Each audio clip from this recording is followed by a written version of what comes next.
আসসালামু আলাইকুম।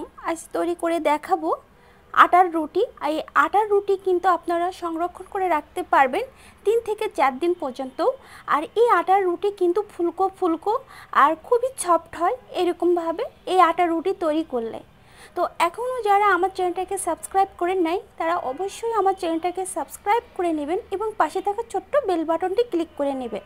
এদিকে একটি ফ্রাই প্যানে আমি পানি দেব 1 কাপ, আর 1 কাপ পানির জন্য 2 কাপ আটা দিতে হবে। তো এখানে আমি স্বাদ মতো লবণ দিয়ে একটু নেড়ে চেড়ে নেব। এই পানিটা যখন বলক উঠে আসবে ঠিক তখন আমি 2 কাপ আটা দিয়ে দিব। আর এই আটা কিন্তু বেশি সময় ধরে সিদ্ধ করার কোনো প্রয়োজন নাই। আমি এইভাবে একটু নেড়ে চেড়ে নিব। নাড়তে নাড়তে দেখবেন এক পর্যায়ে এই যে এইরকম হয়ে গেছে, মানে ঝরঝরা মতো। তার মানে যে সিদ্ধ হয় নাই তাও না, এটা কিন্তু সিদ্ধ হয়ে গেছে অলমোস্ট। তো এটা আমি চুলার থেকে নামিয়ে নেব আর একটু আপনাদের চেক করে দেখাচ্ছি। দেখেন এইরকম হয়েছে। এদিকে একটি প্লেটে আমি এই আটাগুলা ঢেলে নেব।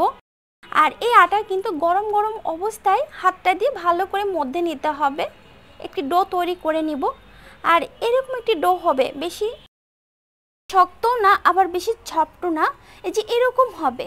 তো এদিকে আমি এই ডোটা আমি একটু রোল মতো করে নেব হাতের সাহায্যে। আমি এইভাবে ডো রোল মতো করে নিয়ে একটি ছুরির সাহায্যে আমি পিস পিস করে কেটে নেব। এর কারণে আমার রুটি বেলাটা দ্রুত হয়ে যাবে। আর আমার ভিডিওটি ভালো লাগলে অবশ্যই সবার সাথে শেয়ার করবেন এবং আমার চ্যানেলটাকে সাবস্ক্রাইব করে নেবেন। এবার আমি একটি ছুরির সাহায্যে এরকম পিস পিস করে কেটে নিচ্ছি।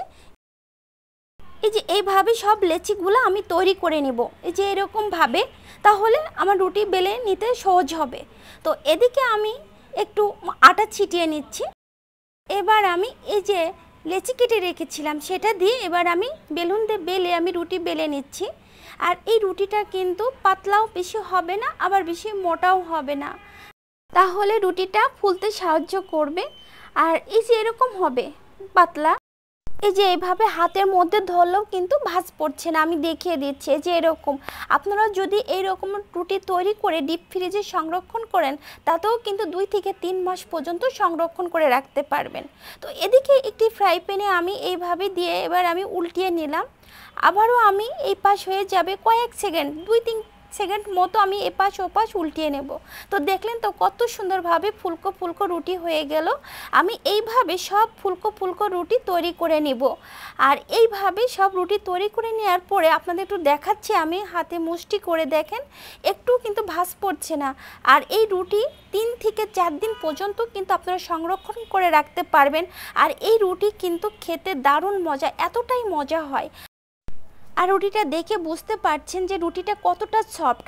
আমি একটি রুটি ছিঁড়ে আপনাদের দেখাচ্ছি, দেখেন কতটা ফুলকো ফুলকো হয়েছে। আপনারা এই রকম রুটি তৈরি করুন আর খুব সহজভাবে। আজ এ পর্যন্তই। আল্লাহ হাফেজ।